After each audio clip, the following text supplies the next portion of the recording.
Good evening, everybody. Welcome to another United Shades of Gray conversation. We're going to have a dynamic conversation today. I have with me an author of the book Surviving the Storm: How to Find Life After Death. His testimony will blow you away. Absolutely amazing that he's able to even be here today. I think I would be somewhere cracked up. But those of you that are listening, I want you to tune in because we also have with us America's psychologist, Dr. Jeff Gardere. He's with us here today. You've seen him on all of the VH1 shows, Love and Hip Hop, He was on Love and Hip Atlanta, Hop? Love and Hip Oh, Hop, wow. Okay. Atlanta I didn't know that. I didn't Housewives. know that. Yeah, Oh, he's wow. also I'm just all over the place. Oh, He used I'm to have a show. excited. He used to have a show called Dad Camp, What which about Flavor is of Love? Was he on? I don't know if he's done Flavor of Love. I don't Okay, know all right. I don't know if he was doing that. I think his standard was a little bit higher than that. Okay. But you'll know him when you see him. He's the guy that always comes in and makes things happen. So we want you guys to like, tag, and share this conversation as we get it going, and let's make this happen.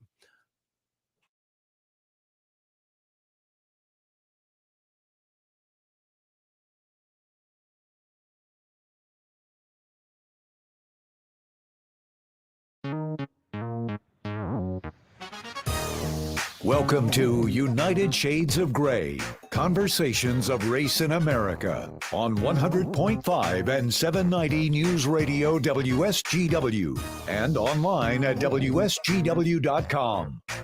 Here is your host, Kareem Bowen. Good evening, ladies and gentlemen. Welcome to another edition of United Shades of Gray, Conversations of Race in America. I am excited that you guys are with us today. Those of you who are coming in the stream, I want you to like, tag, and share this conversation. As we begin to navigate today, I'm in the studio with me. Before we get there, I'm in the studio today with my producer. What's going on, John B, in the place to be? Not much. Good to be here in the place to be. In the place to be. This is the happening place. And as usual, you hear his bombastic voice over here, Mark Bassett, who is the guy who is the Robin to my Batman. He's my sidekick, and he is also co-host of United Shades. Mark, what's going on? Not too much. It's an honor to be sitting next to the visionary of the year in Saginaw, Kareem. For all the audience, Kareem won a big award this past week, Visionary of the Year. I don't know about all of that, but I thank you all, and it was great. The same award ceremony, Mark happened to be the keynote speaker, and he knocked it out the park. Speaking of Conversations of Race in America, Mark, I want to say that you did an amazing job of really just, I think, understanding your audience and really keying in on key conversations. You left doing what I always love to do, and that's always to have a call to action, and you challenge people to get with groups that don't look like the ones that they're normally with. And I thought that was so exciting, and it was a great way to go. And I think a lot of people, I'm still hearing people talk about what you were able to do as the keynote, and that was really good. So great job today. And so we're here today. Those of you who are listening here, you're listening to us via one of the ways, either through social media platforms, and we're on all of them, Facebook, Instagram, Twitter, everything that you got. If it's social, we're there. And you can find us either through United Shades of Gray, or you can find us on WSGW. So you're listening to us either via social media or on WSGW 100.5 FM or 7 a.m. as a simulcast. Or you may be listening to us, all of our new people that are following. Get involved with the conversation down there in Joliet, just outside of Chicago, at WJOL 1340 AM. And so we just welcome you guys once again to this. I can't wait till we begin to really just engage you guys and give you guys an opportunity to just jump into this conversation. We're not going to do what we normally do where I talk about what's hot off the press, Mark. We're going to spend some time really talking since the doctor is in the house. And we're going to bring to the forefront. Let's bring them into the conversation, John. We have Dr. Jeff Gardere, who is referred to as America's psychologist. My brother, what's going on, Dr. Jeff? Great to see you, Brother Kareem and Mark. It's very nice to meet you, and it's what a fantastic program you have. I really, really, really, I'm so excited to be with you today. Wow, thank you so very much, Dr. Jeff. And we also have the guy of the hour. He is the shining star. He's a phenomenal testimony, and I can't wait till he begins to share it with you. And then we're going to take some time to dissect it, and that is no one other than Mike Frazier. How you doing, Mike? Man, I'm blessed to be here. How you guys doing? We're doing good, man. Mike, you're in Texas, right? I'm in Dallas, Texas. And Dr. Jeff, are you in Philly right now? No, I'm actually in Connecticut. Connecticut. Where in Connecticut are you, Doctor? I'm right outside of Weston, Connecticut. Okay. I lived in New Fairfield, Connecticut for 5 years, right outside of Danbury. That's a lovely place to be. Yep. If Mark is from there, it's got to be a lovely place. Well, that's where corporate headquarters were there. So. He lives in all the lovely places across the world here. Grew up in Hawaii. Nothing but green out here. It's beautiful. It's a beautiful state. Hey, so we want to get started. And Dr. Jeff, just really quickly, we've been, I don't know how long it's been, since 2009, maybe, that we connected. And the moment we connected, I knew that we would continue to kind of connect. And you've done this stuff in Orlando, and we brought you out to Washington, D.C., and we worked together. Just amazing time. I wanted to start a conversation off. You work with a lot of people, and over the past 2 years, so many people have experienced grief. And we're talking today really about how do we overcome, these obstacles, these curveballs that life throw at us. On last week, we had a great conversation talking about mental health and being well. What are you seeing in America? Are we okay? Are we passing our report card? What are you running into right now, post pandemic? Yeah, the virus ain't done with us yet. And so I think that psychologically, we certainly have seen an increase in many of the social ills and emotional ills from COVID, high rates of anxiety, high rates of depression. And for people who have actually contracted COVID, we see that they have higher rates of anxiety and depression. So we see it emotionally, we see it physically. So there is a lot of unresolved issues that we have, and then all the iterations. But what we do know is that people are in a culture shock right now. Their world is really, they're imbalanced.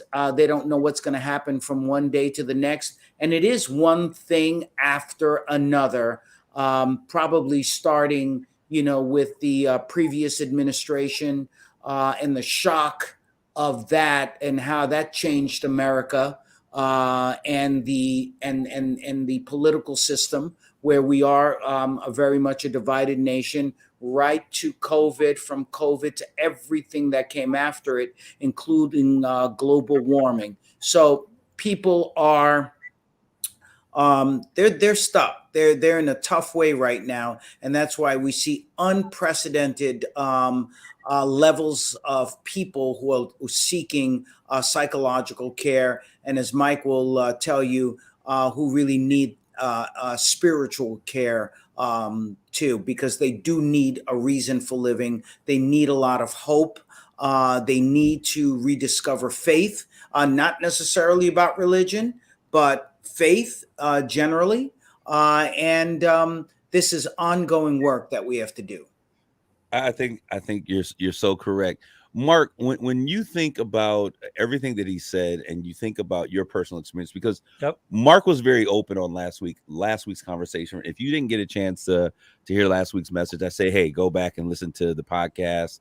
It's out there somewhere on social media land. You can go to United Shades of Gray or WSGW. Yeah, Facebook, United Shades of Gray. You can watch Twitter. it. It's everywhere, literally. But Mark, you're kind of open about your experience and going to counseling and things of that nature. Why don't you share? Yeah, again, I just I had like everybody, I had my own struggles. My personal struggle was like, no matter what I did, it was never good enough. That I should have been a better father, I should have been a better husband, should have been a better friend. No matter how much I achieved professionally, I basically believed I had wasted the talents God had given me, because I should have done more with them.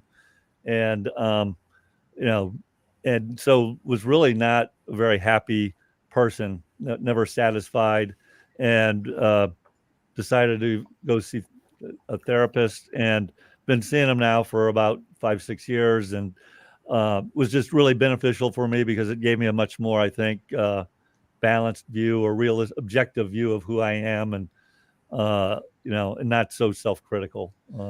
So. And we were saying, Dr. Jeff, that Black folks don't go to therapy like like our lighter skinned counterparts. Are you seeing a change in that? And what, first of all, why don't we? We talked a little bit. There may be an economic reason, but why don't we? And is that changing? Well, there is an economic reason if you want to work with sometimes with the folks who are well known, and it does take the economics to do that. But there shouldn't be an economic reason because we know that there are clinics that are available, low cost, no cost clinics where people can get help. Hospitals that have social workers that can hook you up with the proper people for you to see. But yes, for a very long time, people of color have a distrust for American medicine. We know that. Tuskegee experiment, Mississippi appendectomy, you name it, disproportionate numbers of people of color used in drug trials, sometimes too many, not enough, not representative. We know that there are a number of health disparities where people of color are, those health disparities come from a separate and unequal treatment, what we call a medical apartheid. So all of those reasons we don't really trust, and why we were disproportionately not taking the vaccine for COVID because of that. So yes, there were issues of trust, but now we are starting to avail ourselves, starting to use the therapy services. Thank goodness for that. Speaking of therapy services and using therapy services, I want to bring Mike. I want to bring you into this conversation. We actually were introduced to each other a number of years ago, and had the opportunity to kind of reconnect. More recently, there's something flying around in my face, and it's driving I don't me. see it. You don't see it? I see it. It's flying around. It's driving me crazy. We had a chance to reconnect, and I'll tell you, that opportunity to connect has just kind of really had me floored. Mike, you have written a book. Why don't you tell us a little bit about your book, and then we'll get into your story. Well, the name of the book is Surviving the Storm, Finding Life After Death. And the book is about me and my family. We were on our way to a family outing and get something to eat. And to make a long story short, we were involved in a car accident. My father was driving, and we drove right into a flooded bridge. He didn't know that it was flooded. It was at night, and unfortunately, everybody lost their lives. Except for myself. My mother was in the car, my father, my 2-year-old daughter, my daughter's mother, and my nephew all lost their lives, and you're looking at the only survivor. And so after going through a state of depression, not wanting to live, I was considering suicide many times. I decided to write a book. After years of depression, I was able to come out of it and realize that I had a reason for living, and that's where the book was birthed. Wow.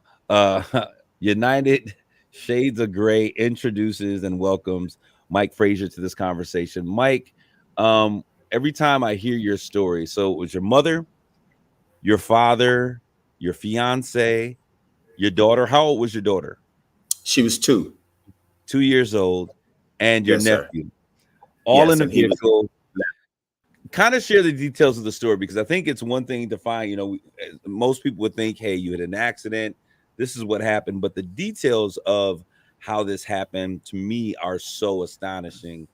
And I really want people to understand, when we talk about surviving the storm, which is the title of your book, you really survived a storm. So you guys were out on the town enjoying yourselves, enjoying one another, and Yes. your dad takes a wrong turn. He misses. Was it like a small bridge, crossing bridge, or? Actually, we were on a major freeway and it was an accident due to the storm. And so we took a detour. He exited off and went kind of through a residential area. And we came to a flooded bridge. And we didn't know. And we were laughing and talking in the car. And I remember seconds before the car hit the water, I remember looking over at Jade, my daughter, and I said, "Look at her. She was playing with the shadow in the window, and she was just laughing." And I said, "Look at her. She act like she don't have a worry in the world." And just all of a sudden, boom! It was almost as if we hit something. Later found out that it was the bridge was flooded, and there were people standing out because it was a known flood area. And they were thinking that their homes was about to get flooded. So they seen us drive right into it. And so the car was stalled. And before we could get out, it was flipped over into a creek. My dad had let the window down and sat on the edge of the door. And I remember him yelling to the people that were standing out saying, "Get help. We have kids in the car." And before we could do anything, the car was picked up and flipped over into a creek. The last thing I remember hearing after screaming and hollering was my daughter. She began to cry and scream, and the water swallowed her voice up. And I was some kind of way. God pulled me out of the car. I don't remember busting out a window or anything. Some kind of way I was thrown out of the car, and I was able to catch on to a tree. And had to hang on to a tree 45 minutes from what I was told before rescue units was able to get to me. Wow. That story never gets any easier to hear. How do you tell that story for someone that is listening? That I'm sure there's so many people that are saying, "How in the world did he do this?" How are you able to recount that story and share that story without falling to pieces? Well, knowing that since then I have realized that I had purpose for being a survivor. Once you've survived something like that, you go through the shoulda, coulda, wouldas. But when you step out of the moment, a lot of times we're in the moment and we stay in that moment. We never get outside of that moment. I had to get out of that moment. I had to leave that moment, and I had to say, okay, there's a reason why I have survived such a tragedy. And so I started looking around and I started realizing other people were suffering losses. And one thing about it, I was born and raised in the church. And I've come to realize everybody want to go to heaven and they want to talk about going to heaven, but nobody wants to die. You know, you want to turn out a family reunion, let big mama or grandmama start talking about how she want her funeral, and everybody, oh, I don't want to hear that. Well, death is something that's a call that we all are going to get, and we have to face it, whether it's tragedy or whether it's from sickness. We're going to get it. And so I began to look at my life and I said, wow, I'm the only one that survived out of it was 6 of us and 1 walks away. So I realized that there was a reason and there was a purpose for my life. And I just had to find out what it was. And so when I talk about it and I see people gaining strength from what I've gone through, that makes me stronger. And so having faith and not losing hope, it's a thing that you have to get a hold to when you are in a state of depression. The reason why people stay depressed is because they've lost hope and they've lost faith. They don't believe that they have purpose, and they throw their lives away, and then they don't surround themselves with other survivors. Oh, Dr. Jeff, I want to kind of chime in here. I want you to chime in just for a moment, because what Mike is talking about, and Mike, I mean, man, my prayer, my heart goes out to you every time I hear this story.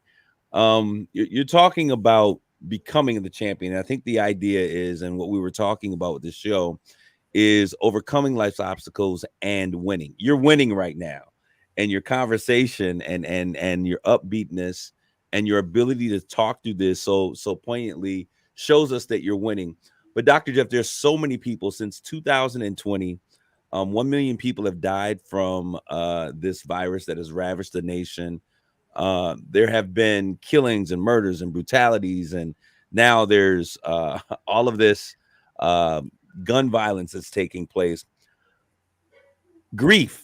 A lot of us are experiencing grief. How do first of all, let's talk about grief, because I know that grief happens in stages. So why don't we talk about that a little bit?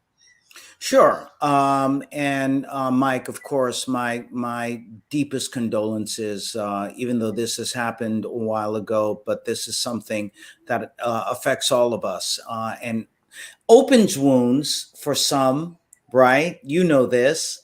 Because they really haven't dealt with it in the way that they should. They really haven't grieved in the way that they should. It's just a scab over the wound. So when you talk as courageously as you do, it opens those wounds. But I think that's a very positive thing, because we need to heal in the right way. So thank you for your mission and being so, selfless in doing and sharing your pain, but showing how you've turned that pain into power, because that's basically what we want to do. So, the grieving process, certainly sometimes we find ourselves perhaps, in the denial phase. This really can't be happening. We find ourselves in the anger phase. How could that have happened? We find ourselves in the depressed phase, when we accept what it is that has happened. But then if we're lucky enough, we get to where Mike is. And that is going from a victim to a survivor, and then going further and becoming a victor. How do you completely change your life from something that is so devastating, from a tragedy in that way? You don't come back from that and say, okay, I made it, I'm okay. This changes your DNA. When you lose family, when you lose a child, you can never be the same again. So it really is about, now, how do I completely recreate myself? How do I find a new purpose in my life? How do I now not allow the people who were in my life so close, especially when we're dealing with children? How do we now find a new purpose? How do we make sure that their deaths were not in vain? God doesn't make mistakes. God has a plan. We can't figure out why God allows these things to happen. We know that he's given us free will. And when there is free will, then it can impact us in all different ways. That's the gift that he's given us. But one of the things that we must understand, even though we don't know why these tragedies happen, this is where the faith comes in, because we know that God doesn't make mistakes. What is the reason? We may not know, but we do know that with faith, we can trust that there is a bigger purpose, a bigger reason. But we figured it out with Mike. Mike has gone and given his testimony and has changed one life after another. When I saw him with Pastor Juanita Bynum and the people in part of that congregation, the way that they cried, I saw that the wounds were open to let in something that was healing. I saw that the people were able, even if they couldn't understand the tragedy that happened to Mike, they knew that now was the time to rebuild their faith and to be able to better connect with that higher power. So, these are the things that actually we try to do in psychology. We talk about post-traumatic stress disorder, the things that happen as far as the anxiety, the depression, the nightmares, the flashbacks, right? The eating disorders that come out of that, the hyper arousal, avoiding things that remind us of that tragedy. Mike, you've gone through all of that. But then we also see the post-traumatic growth. How do we now find a new purpose and make sure that no one has passed in vain? Wow, Dr. Jeff, thank you so very much. And Mark, I know that you got a couple questions that you're going to ask. We're going to take a quick commercial break, and we're going to be right back, because what I want to know, we've heard the testimony and we've read the story. And if you haven't heard his story, you got to get the book, Surviving the Storm. It's on Amazon.com. When we come back, we want to really talk about how do we take this pain and we translate this and turn it into power, as Dr. Jeff said. Stay tuned. We'll be right back with more of United Shades of Gray, Conversations of Race in America.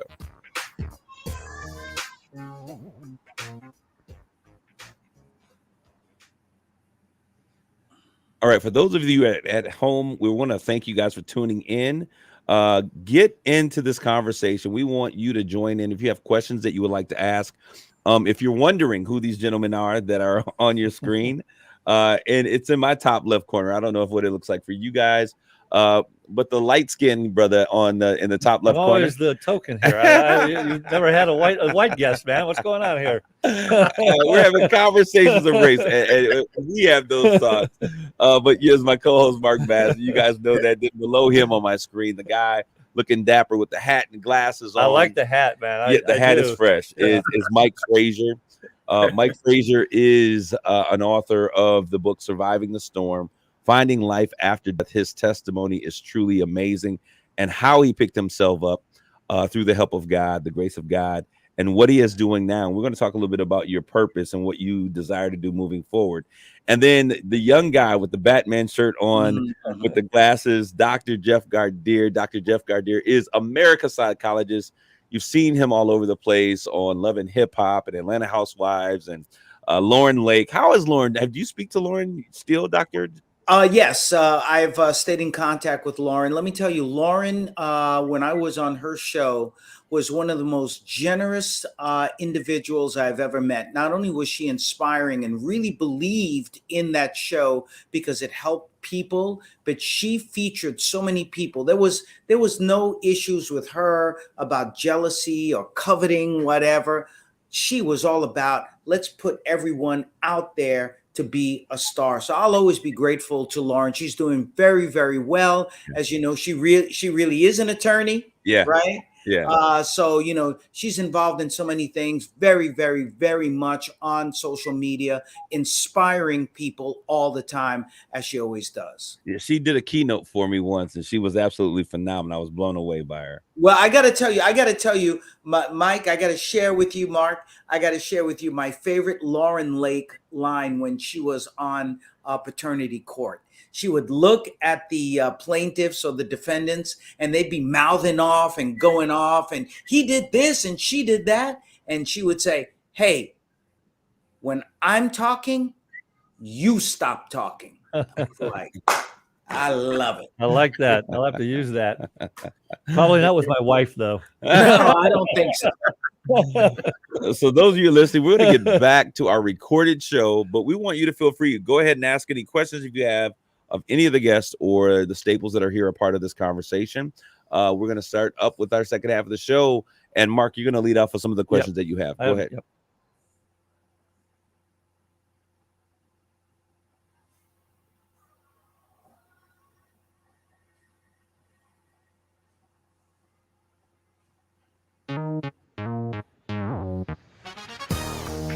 You're listening to United Shades of Gray on WSGW.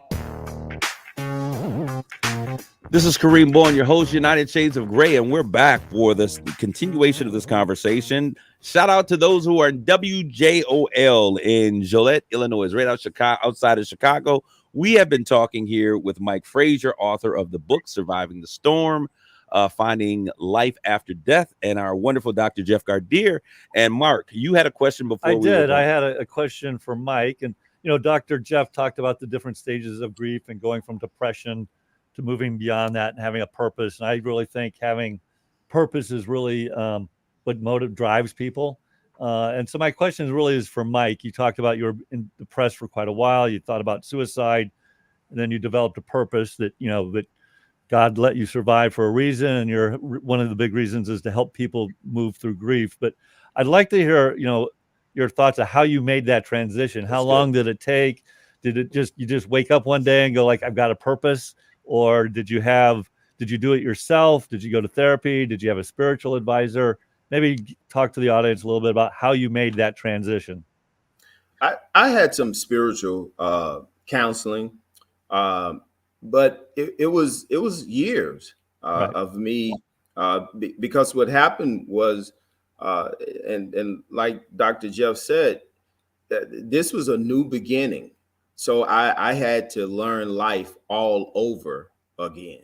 And that's why I titled the book Finding Life After Death, Surviving the Storm, Finding Life After Death, because I didn't look the same. I wasn't the same. I didn't look at life the same.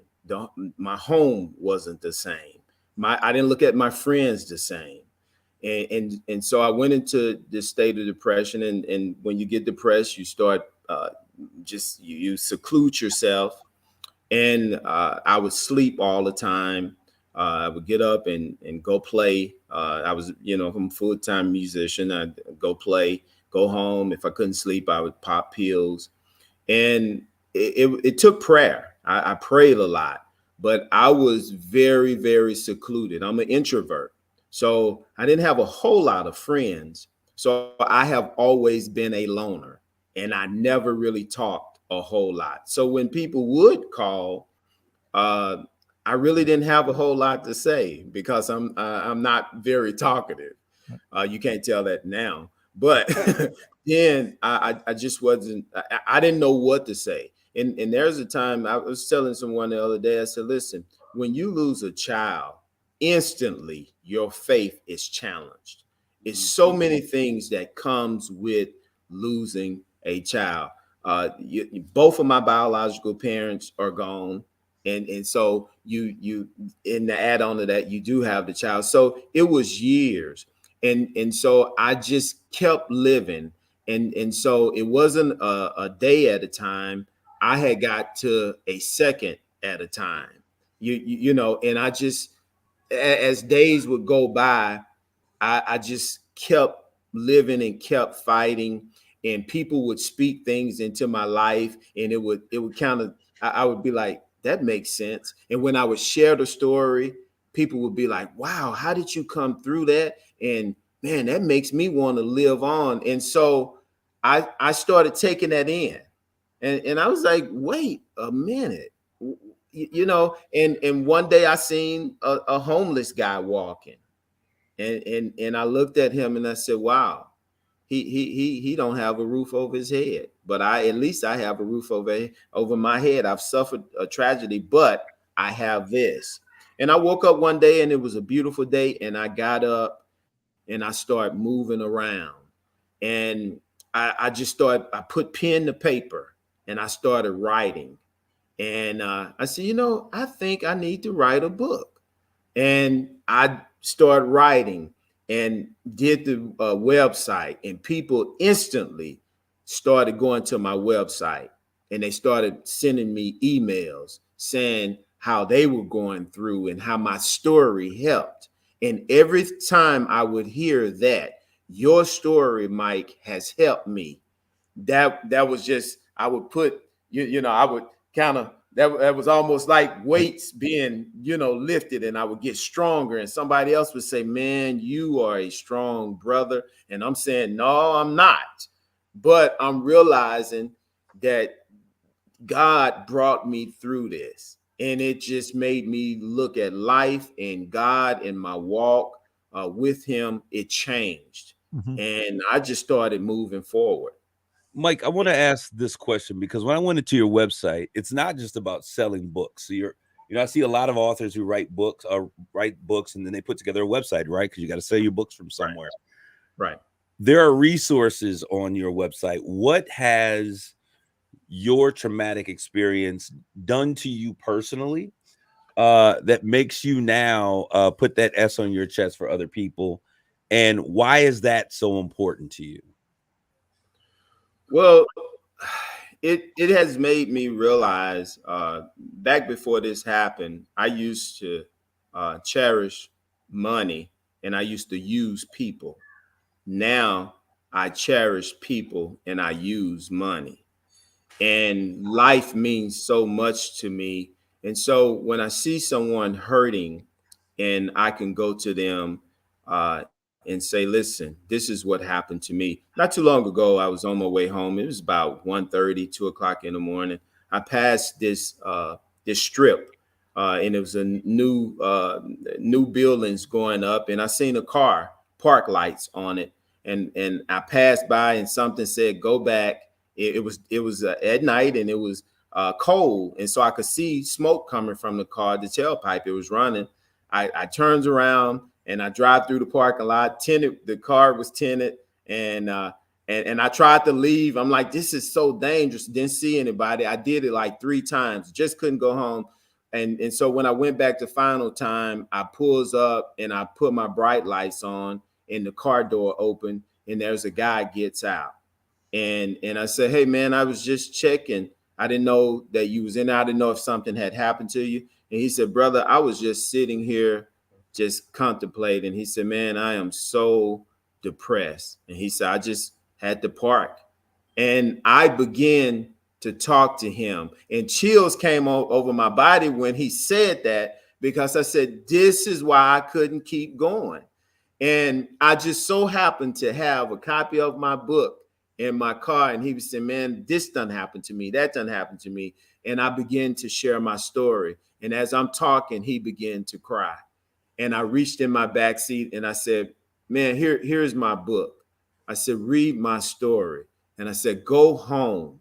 Go home. You don't need to be sitting here. I said, it's too much happening. I said, but man, if God brought me through my storm, he can do the same thing. And I said, God sent me here. I said, I couldn't go home. And so I had to turn around, and he said, man, you saved my life, man. He said, because I was throwing in the towel. And that's what it's about. And let me say this. I think I done probably gave away more books than I have sold. Mm-hmm. You know, because it's not about selling the books. It's about changing lives. Well, you just gave me chills. Wow. You know, one thing is, we often talk on this show, we have conversations about race, but the reality of this, we always talk about how music is universal. Everyone understands it. But something else that is universal is pain, our response to grief, coping and dealing with trauma.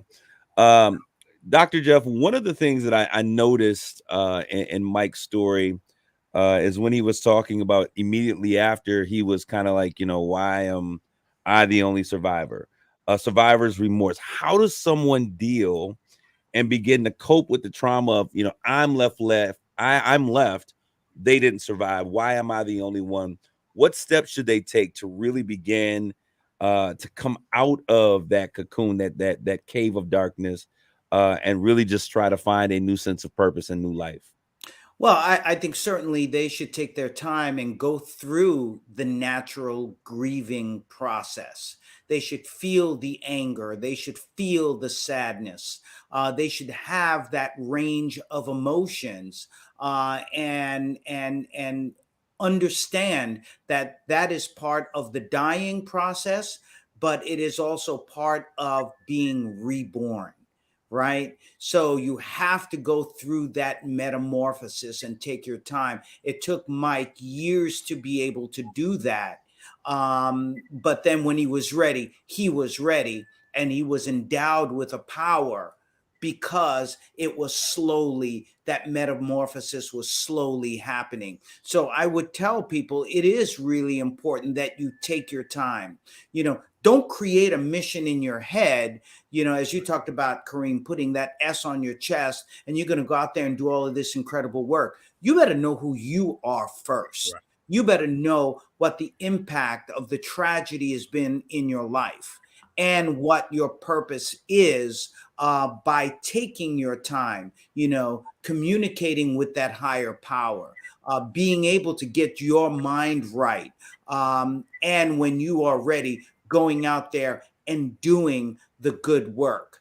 Because before you're able to save someone else, when that mask drops, you got to grab that mask and take those deep breaths and get that oxygen, and then go out there and begin helping others. Now, as you do that, it makes you, as it did with Mike. Mike, I'm just so inspired by you. It just makes you just stronger and stronger and stronger, and you begin to feel a power. What happened to you, Mike? And driving past that strip mall and seeing that car, that was power. That was power. That was a power you had. The power to be able to see, to be able to read an aura, to be able to pick up on an emotion and a feeling that was so strong. But you can't just do that without first going through that metamorphosis. I think that's so powerful. Mark wrote an article. Mark, once again, share us what that is in that journal that you wrote in Midland concerning your personal bouts with just making sure that you were okay. Yeah. I talked about it a little bit earlier. Yeah, but I want you to share it, because I think when I hear Mike's story and how he took his pain and turned it to power, and I think about how you shared, you're a CEO, of a big corporation in the area. People are looking to you for leadership, and as a leader, you publicly shared, "Hey, I'm not okay." We're all human, right? I mean, we all come from different places and have different heritages, but I think Dr. Jeff said, people are people in a certain sense, and what motivates us and what drives us are the same, and we all have similar struggles. And so you talked about it. I think seeking help, mental health, going to a therapist has historically in our society there's a stigma to it. When I was a kid, you wouldn't even think about it. There's something really wrong with you if you're going to a psychologist. And there's still that stigma today. And I just wanted to share my own personal journey that, I'm super successful, or so people think, or so people judge, but I've got my own problems too. And heck, some of my kids have gone to therapy. My wife's gone to therapy. We all have our personal journey, and there's nothing to be ashamed of. There's no stigma with it. So I actually had a question for Dr. Jeff, just switching gears a little bit. Mark, before you ask the question, let me tell you that I admire what you just said. The bottom line is everyone sees our success. They see all of the things that they do, but they're not really, they're not with us in those times, right, of darkness. And we all have them. Mike still has them. Kareem has them. I certainly have them. And we all, people see us. They see the success, they see Kareem with all the stuff he does in the community. Mike is, a superb musician. I'm sure, they just love, when he's playing his music, not a care in the world. You're running your company, people see that kind of success. But what they don't realize is we all have a cross to bear. We're all dealing with something major in our lives that we say, you know what, I would trade in all that success or the musical skill or the things I'm doing, with my radio show, whatever, if this other thing that is going on with me or a member of my family, I would give that up in a minute for them to just be okay. Trust me, we all have our cross to bear. Yeah, and I really admire Mike, because I had a close friend of mine about 5 years ago, super successful, but I won't go through the whole story, but ended up killing himself. Was on the top of the world, something bad happened, and a month later killed himself. And to me, it was just a horrible example, just another example of how quickly someone's life can unravel. And that to me is always, I want to encourage people when they're struggling. And he was one of the classic, I can handle this myself. Clearly he didn't. And don't be afraid to ask for help, whether it's a therapist, a minister, a priest, a friend. Don't be afraid to ask for help. That's right. Reach out out of the darkness and you will find a friend. Mike, you know that song, of course. Yes. Yes. Mark, you had a question for me. I interrupted Jeff. You talked about it earlier. There's just so much going on right now with the pandemic, frankly, I don't know if I should use the word toxic, but toxic politics, toxic media. I think it's appropriate. Now you've got the war in Ukraine, you've got all these mass murders, you've got inflation, a lot of things going on in the world. And I think one of the things I've seen and we've got a lot of parents on this show. I've got 7 kids. They range from 23 to 37. One of the things I've seen from my younger children, that 23 to 28 range, they've really been impacted by that. And they've become so cynical about the world, which breaks my heart, because no matter what's going on in this world, it's still a beautiful place when it's all said and done. There's a lot more beauty than there is. Mm-hmm. What advice might you give parents to kind of coach their children or guide their children? Questions coming a little bit out of left field, but any thoughts or advice you might have for parents out there to help their children through these kind of really tough times? Sure. Well, first of all, Mark, 7 kids. You remind me of the old man in the shoe. You have so many darn kids, you don't know what to do. Yeah, I'm an old school Catholic family, as I like to say. There you go. There you go. Don't stop till God stops you. Oh man, I have 6 of my own, but so I hear you. But I think the bottom line is first and foremost, and Mike, you can I know you'll agree with this one from our old friend Maurice White. Late great, from Earth, Wind, and Fire. Where there ain't no beauty, you got to make some beauty. Lord have mercy. Listen to me now. And so if there's no real beauty in the world, we can't control everything that's happening in the world. Let's make a place within our own lives and our own family where we can spend time with a partner, with our children, whatever the case may be, where we have happiness, create that happiness, create those moments, because it really is about quality and not quantity. That's the first thing. The second thing, be measured as a leader of your family, as Mike has been a leader and Kareem has been leaders in their communities. Be measured as to how you deal with situations.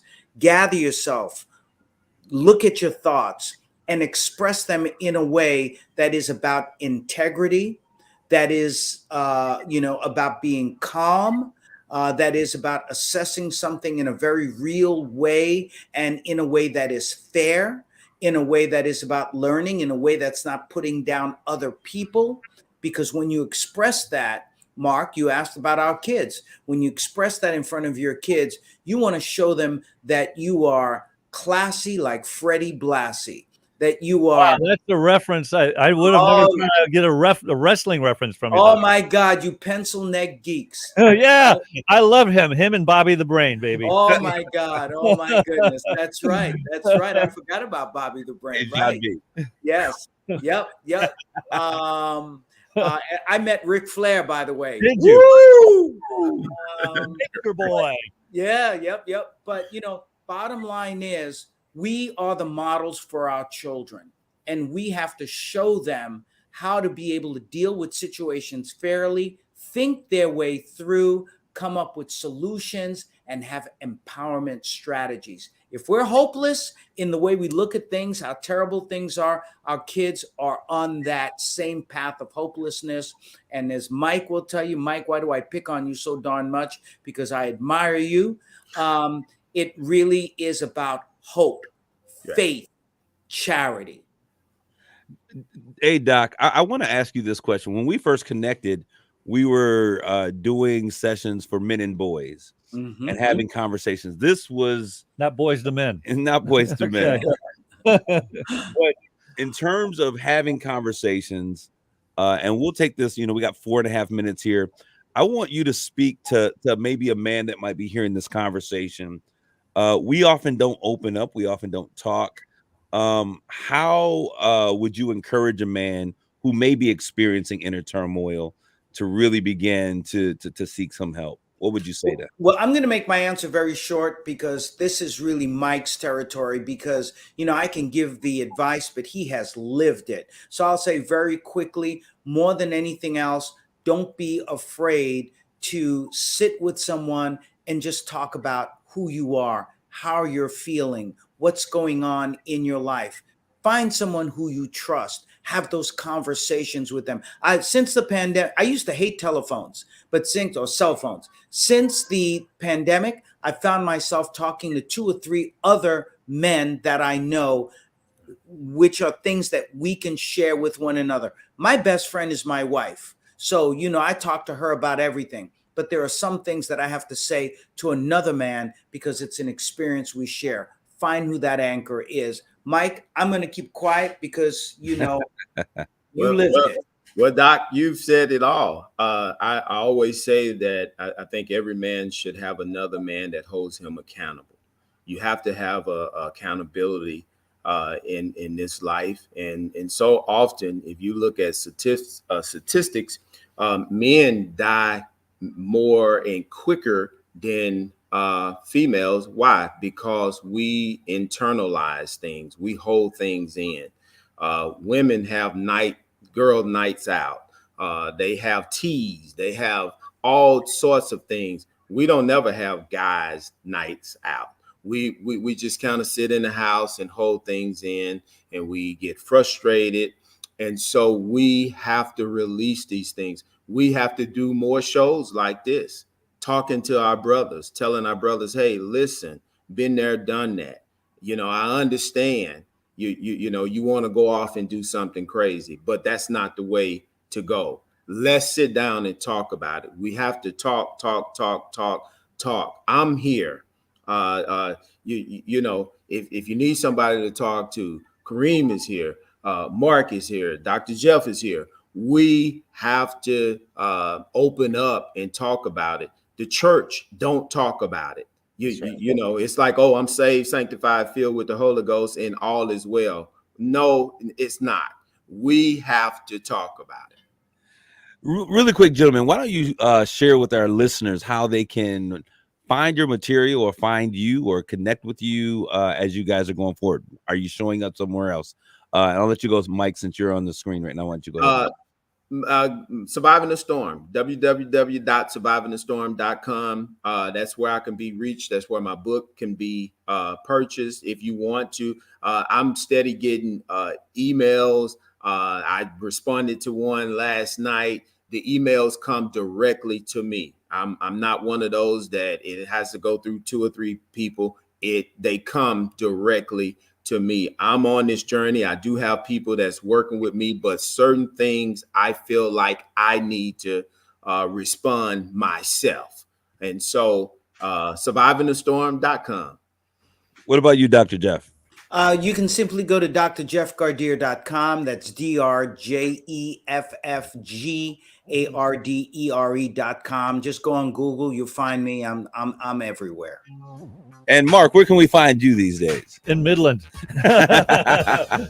We certainly want to thank everyone for tuning into this conversation. It's always good when brethren come together in unity. So I want to thank you, men, for being proactive and coming and sharing this information. Mike, I want you to continue to tell your story. And because what people don't know, and we're going to take we're going to end this particular program for our broadcast, but I want you to share some of the testimonies that have come from your book, because when you hear how your book and your words and your testimony has impacted someone else, that's when you really got something dynamic. I want to thank you guys for tuning in this week. We'll see you next week with more United Shades of Gray. God bless you. Grace and peace. God bless you.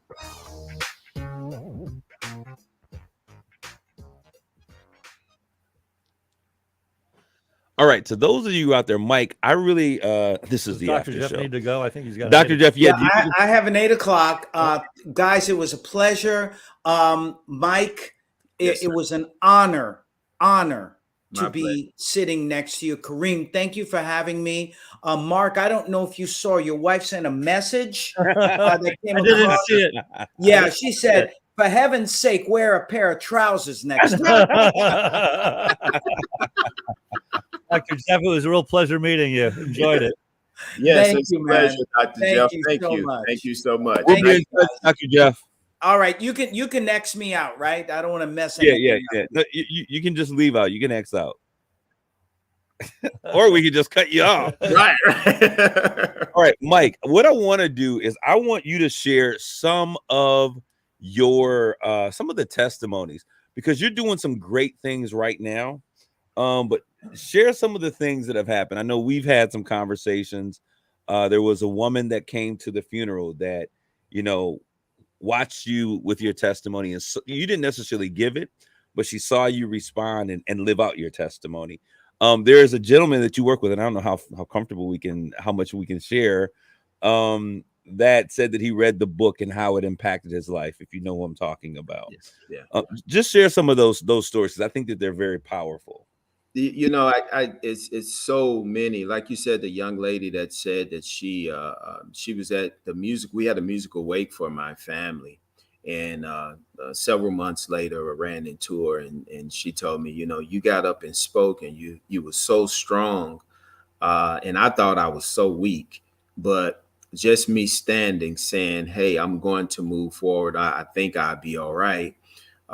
She said she was depressed and she was going to kill herself after she left. She was just coming to pay her respects, and after she seen the strength that God had given me, she went.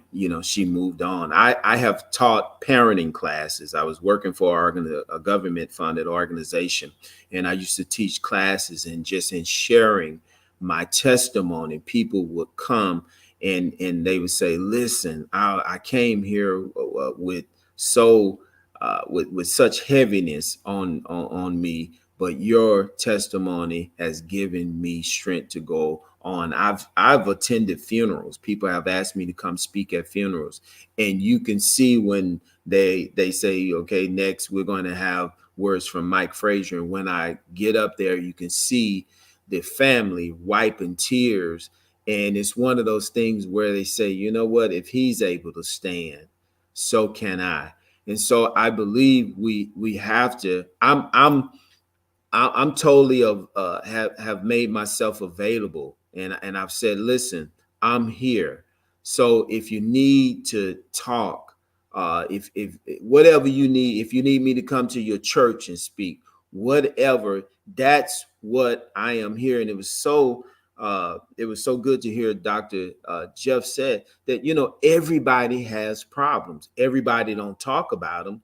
And I think we have to start talking about these things. We have to start talking about depression.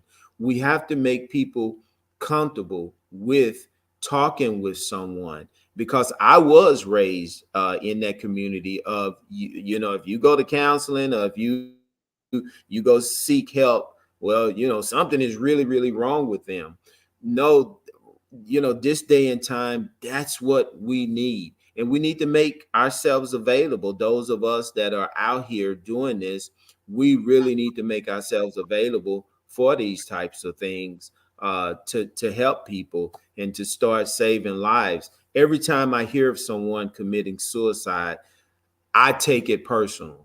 When I hear of someone going shooting up schools and things of that nature, I take it personally, because I'm saying that's a life that I possibly could have saved if they could have heard my testimony, if I could have spoken with it, if I could have talked to them.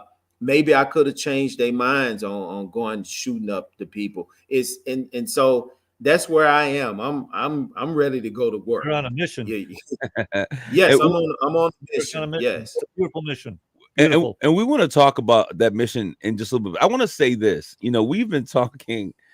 It's funny how things can be very cathartic for you, but we've been talking, and I don't know how we got here, about mental health.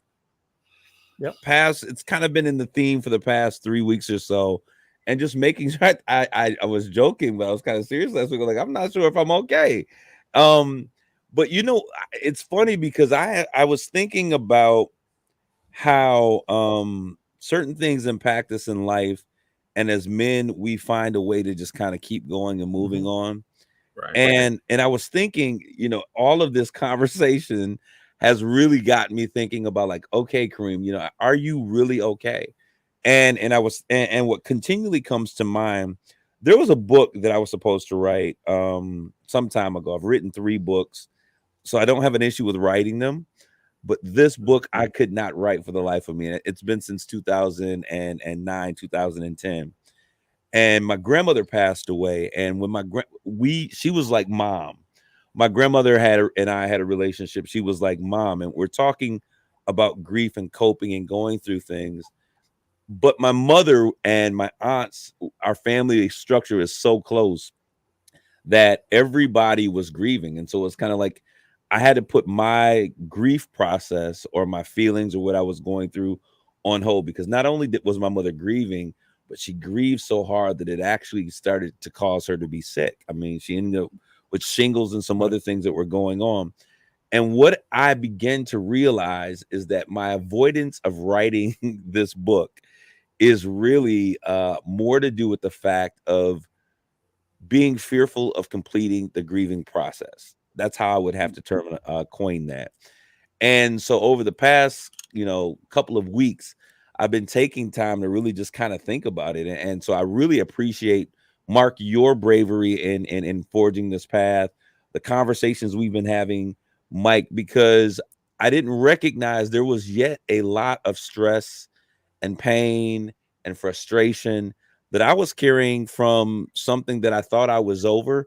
But if you don't go through the processes and the steps of your grieving process, Correct. you don't get through it. You just move on, but it stays with you. And so I want to thank you all, and you too, John B. I guess we'll say for allowing this to be a process that I didn't even know I needed to go through, that is awakening something in me, letting me know that I still got more to do, more work to do in that area. But Mike, I want to talk about, I just thought I should share that. I want to talk a little bit about what you're planning to do, because God has done some amazing things in your life. And now you're doing private security for one of the league's most prominent owners. One of the world's wealthiest men. Is he on? She's on Shark Tank, right? Shark Tank, yeah. Okay, so you're in the Cuban club. We'll say that. What is it that you do? You got some things, and I know that we've talked, and I don't know how you feel about first responding. We've talked about that. Let's talk about where it is that you want to take your pain and really purpose your pain. Well, I'm working on now. What I want to do is, because I haven't seen it done, I want to be almost like one of the first responders. I want to be one of those that when tragedies happen, I'm able to get there and pray with the people and counsel with the people and just let them know they're not alone.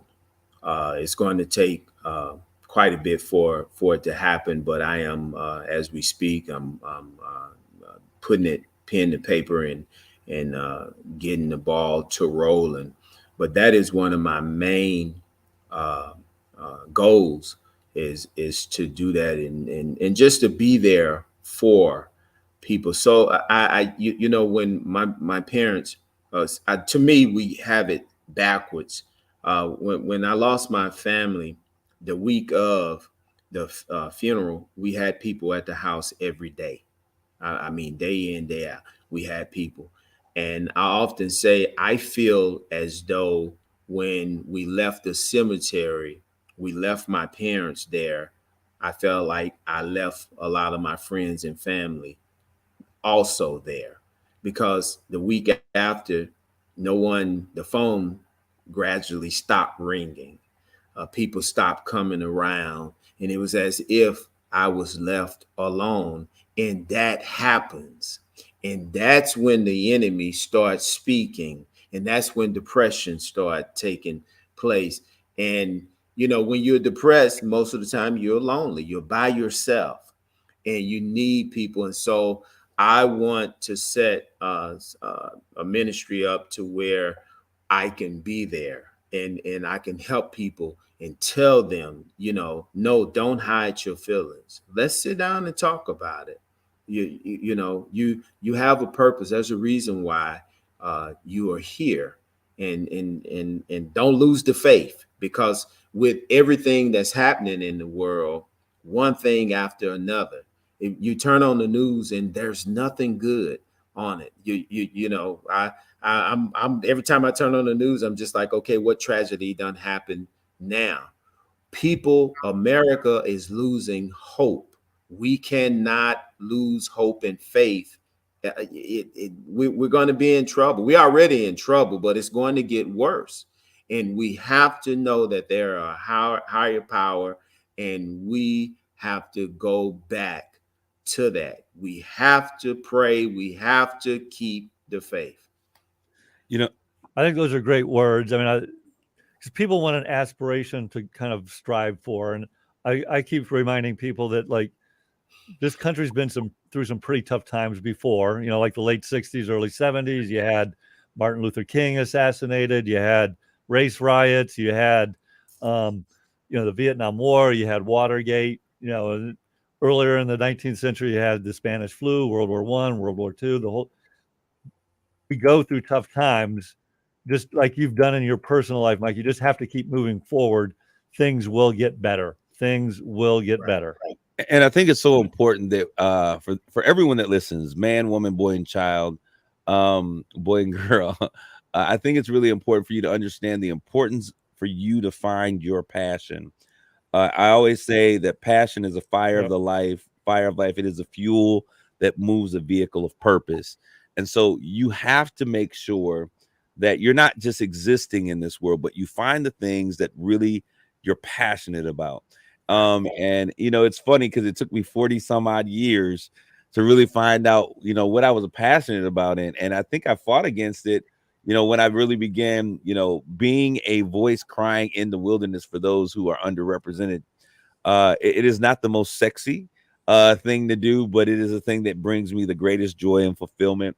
It's funny because coming from spaces where I've come from, working with athletes and coaches and entertainers, and most people would think, hey, you could really forge a life where you stay there and never ever leave, working in those circles. I was so ready to get out. Like, it was like, okay, I can't take this anymore. I can't deal with this anymore. But working with the common person, working with the people that you run into that are sitting in cars, in tinted windows, Mike, who are contemplating, what to do next. Working with guys like Mark, who, even though he's not your average Joe Schmo, he's an everyday guy who has a heart of gold, trying to do something important and really trying to figure out how he can make a difference. That has become the place that I'm enjoying, that I'm loving. Working with people like John B, who is starting off. He started off as an intern. Now he's our producer, and he's going on the road with us, world tour. Those are the things that are most important and most impactful. Those are the things that I'm passionate about. So those that are listening, I want you to say, hey, don't just be happy. Find the thing that really lights a fire, that causes you to stay up late at night, that causes you to wake up early in the morning. That's what passion is. I mean, because that's the advice I give my kids is like, people tend to want to worry about money. And if you're doing something you love, you find a way to make it work financially. Right. You really do. Right. Yeah. Right. So, Mike, we're going to give you last words. If our listeners don't have any questions that are in our stream, we're going to close it out. But what would you want to say in closing with everything that's going on, Mike? You're going to keep hearing me say, don't lose faith. Move forward. Continue. Know that there's a brighter day. Remember, behind every dark cloud, the sun is still shining. Darkness cannot, overcome sunlight. You just have to continue to press forward. Do not allow, yourself to get depressed and stay in it. Talk to some people. Reach out to people. We do need to make ourselves more available. I know it's not popular, but you have to look to the higher calling. You have to know that there's, God is real, and we just can't make it without faith and trust in believing, knowing that we're going to be okay and that there's going to be a brighter day. So just keep living. Don't give up. Don't throw in the towel, whatever you do. And I say to you, Kareem, get that book out, man. Complete that, if you need me to help push you, Matter of fact, I'm gonna be texting you. If you start pushing me, we're gonna start fighting. No. I'm gonna be pushing you to get that book out, man, because somebody is waiting on that book. Somebody need to read that. You're holding up progress in somebody's life, and so don't sit on that. That's what you're feeling like. Am I okay? Well, I say to you right now, no, you're not okay, because you got a mission that you have not completed. And so you got to complete it. I got to start on my second book. So we have to encourage each other, like, you know, and we have to push one another. I appreciate that, my brother. Well, I just want to say to everyone that is out there, thank you for tuning into this conversation. You know, we often say, and we're men of faith, all of us are here. I would never do a program where I can't say that I love God because he's been so good to me in my life. I am a man of God before I'm anything else on this planet. So I certainly welcome that conversation. And but I just want to say, you know, we often say, God bless America. But this country has on its currency, in God we trust. Right. It's time for America to bless God. So I want to say that, you know, I always end by saying that this is United Shades of Gray, not blacks, not white, not red states and blue states, but I really long for the day that we are truly United Shades of Gray. Thank you guys for tuning in. God bless you. Grace and peace.